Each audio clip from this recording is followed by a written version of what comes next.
دیتا ہوں حضرت مولانا محمد ارشد فاروقی صاحب کو کہ وہ اسٹیج پر تشریف لائیں اور اس موضوع پر اپنا خطاب فرمائیں۔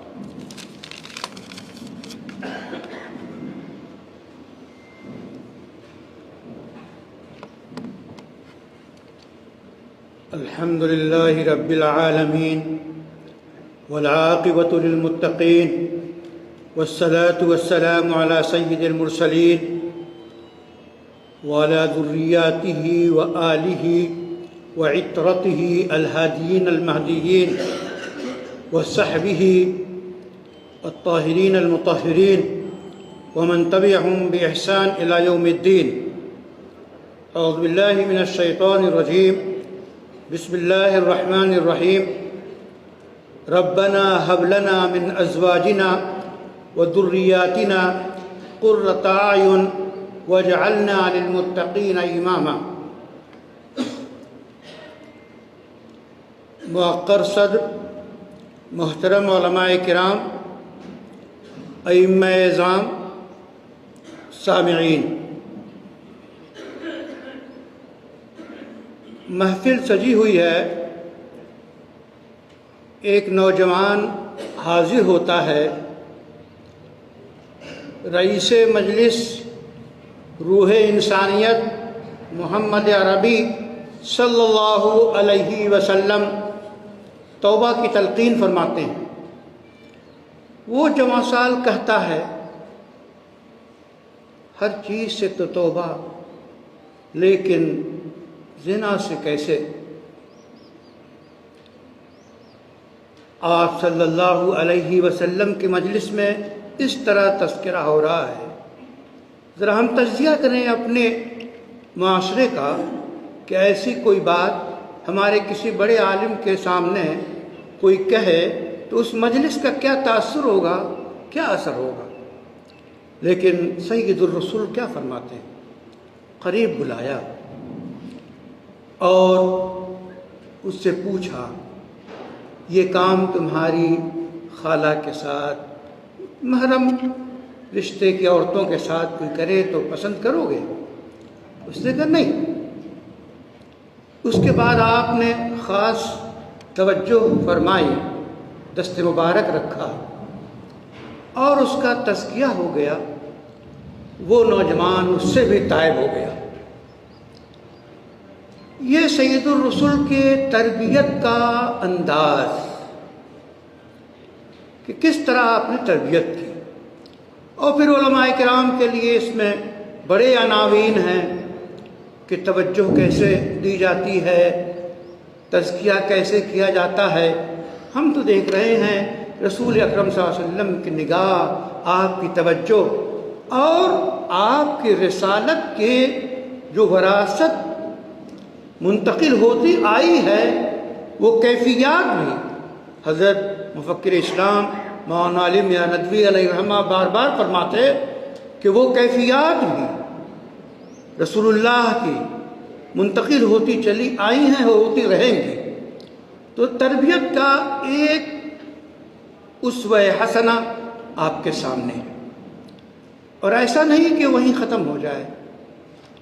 دلی کی مسجد ہے، ایک بڑے میاں تشریف فرما ہے، ایک نوجوان آتا ہے، وضو کرتا ہے، جانے لگتا ہے تو یہ محترم اسے بلاتے ہیں، عزیزم ذرا دیکھو میں بوڑھا ہو گیا ہوں، میری ایڑی جو ہے کہیں خشک تو نہیں رہ گئی ہے، وضو کا سلیقہ ہے کہ نہیں؟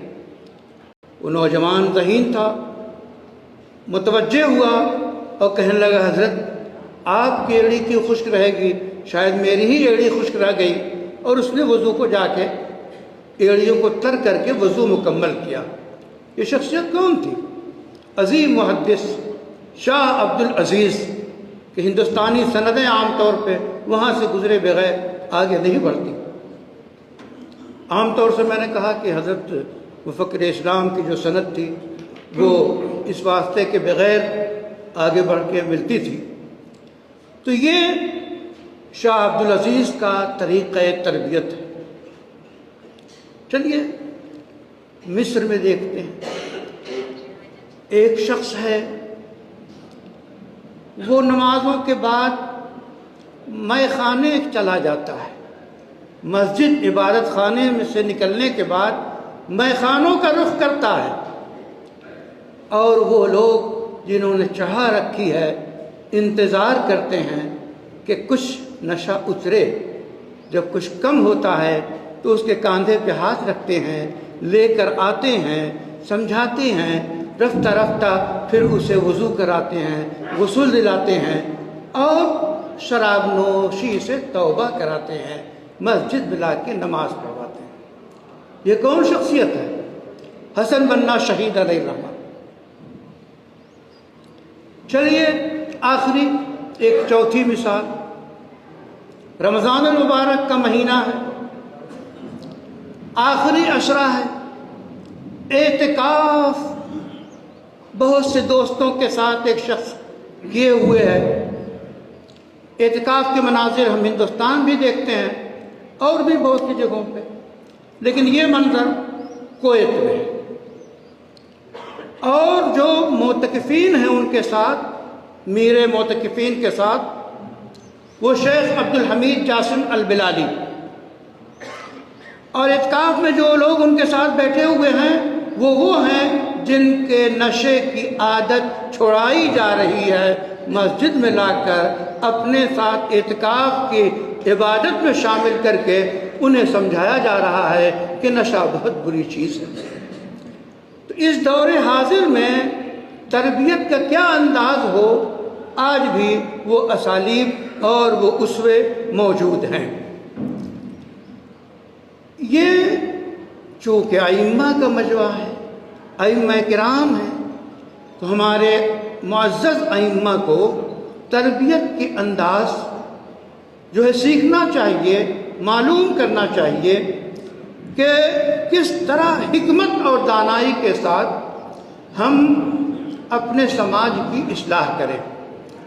جہاں تک نشہ اور نشے سے متعلق عالمی سطح پہ جو سروے آیا ہے WHO کا، اقوام متحدہ کا تھا جو تنظیم ہے، وہ یہ ہے کہ 300 ملین لوگ نشے کے عادی ہیں۔ ہندوستان میں 24 کروڑ تقریباً لوگ 10 سال سے لے کے 75 سال کی عمر میں نشے کے جو عادی ہیں، اتنی بڑی تعداد ہے۔ نشہ کسی کے ذریعہ ہو، کسی چیز کے ذریعہ ہو، وہ نشہ تو نشہ ہے۔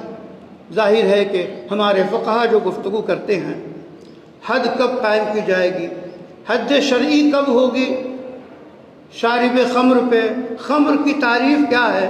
خلاصہ یہ کہ ہر وہ چیز، ہر وہ معقول، ہر وہ مشروب جس سے نشہ پیدا ہو جائے، اس کا استعمال حرام ہے۔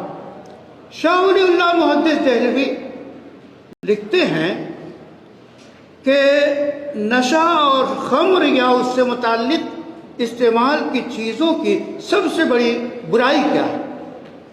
وہ یہ ہے کہ ایک اچھا خاصا انسان شراب نوشی کے بعد، نشہ کرنے کے بعد، وہ اچانک انسانیت کھو بیٹھتا ہے اور وہ حیوانوں میں اس کا شمار ہو جاتا ہے، یعنی جو عقل، شعور، وہ نشے کے ذریعہ ختم ہو جاتی ہے، زائل ہو جاتی ہے، تو جانوروں میں شمار اس کا ہونے لگتا ہے۔ اس لیے شراب کو حرام قرار دیا گیا۔ یا ایھا الذین آمنوا انما الخمر والمیسر والانصاب والازلام رجس من عمل الشیطان۔ سب سے پہلے عقیدہ مضبوط ہو، اس کے ساتھ ساتھ عقیدے کی وہ مضبوطی۔ اللہ تعالیٰ نے حرام و حلال کو بیان کر دیا، کچھ حرام مشروبات ہیں، کچھ حلال مشروبات ہیں، کچھ حرام معقولات ہیں، کچھ حرام جو ہے معقولات ہیں، تو اس میں تمیز کرنا یہ ضروری ہے۔ اس لیے یہ حرام سے بچنا، شراب سے بچنا، شراب سے متعلق جتنے آج کل انجیکشن ہیں، گولیاں ہیں، پلاسٹک کی بہت سی چیزیں تیار کر کے نشے کی چیزیں پیدا کی جاتی ہیں، ان سب کو ہم نوجوانوں کو دیکھتے ہیں کچڑے کے اور جو ہے ڈھیر کے آس پاس ننھے نوجوان 12 سال 15 سال کی عمر، اور وہ اس طرح پیتے رہتے ہیں۔ آخر ہمارے معاشرے میں وہ بیداری کیوں نہیں ہے؟ ائمہ کرام اس بات کے ذمہ دار ہیں کہ جس مسجد میں وہ نماز پڑھاتے ہیں اس کے آس پاس کا جائزہ لیں اور اعداد و شمار تیار کریں، جس طرح کتنے لوگ نماز میں آتے ہیں، مسجد میں آتے ہیں، کون لوگ نہیں آتے ہیں، ان سے ملاقاتیں کریں۔ جو لوگ نشے کے عادی ہیں ان سے ملاقاتیں کریں، ان سے میٹنگیں کریں، ان کو چائے پلائیں، ان کو اپنے ساتھ بیٹھائیں اور تعلق پیدا کرنے کے بعد اصلاح کی کوشش کریں۔ تو آج ہم سماج کو نشے سے پاک کرنے کے اقدامات کریں۔ یہ تو نشہ یہ چیزیں ہیں، اور ایک نشہ جو خطرناک ہے، دولت کا نشہ، علم کا نشہ۔ اللہم انی اعوذ بک من علم لا ینفع، علم کے نشے سے پناہ چاہی گئی ہے۔ اللہ سے دعا ہے کہ ہمیں خیر کی توفیق عطا فرمائے، اور اس مجلس کو اور ارباب مجلس کو، منتظمین مجلس کو جزائے خیر عطا فرمائے۔ ربنا تقبل منا انک انت السمیع العلیم وتب علینا انک انت التواب الرحیم۔